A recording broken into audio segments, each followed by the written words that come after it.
Good morning mga boss. Sa araw na ito ay may papakita ako sa inyo na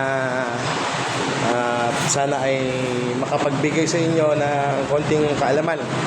No, meron tayo dito ATP 160 sa ating harapan at nag-change oil kami.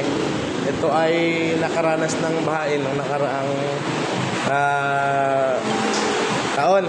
So ng December nagba dito kasi sa amin, kaya ito nag-change sila ulit para makasigurado na yung oil na ginagamit nila ngayon, yung oil na nasa makina ay malinis na o wala ng tubig, hindi na siya contaminated.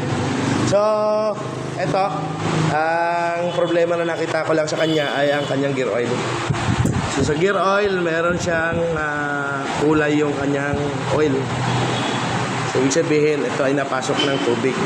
So para malaman nyo at maiwasan nyo na mapasok din ng tubig ang inyong mga gear oil, yung mga gearbox, i-check nyo po itong kanyang breather. Ayun,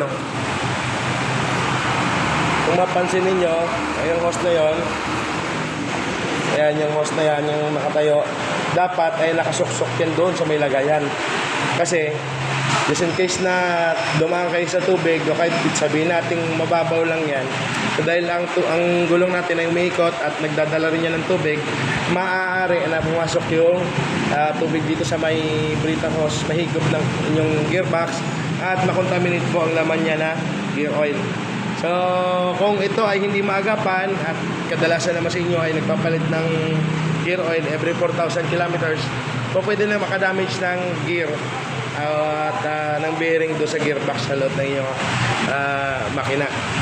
So sana ay nakatulong po ito sa inyo at marami pong salamat sa patuloy niyong pagsuporta.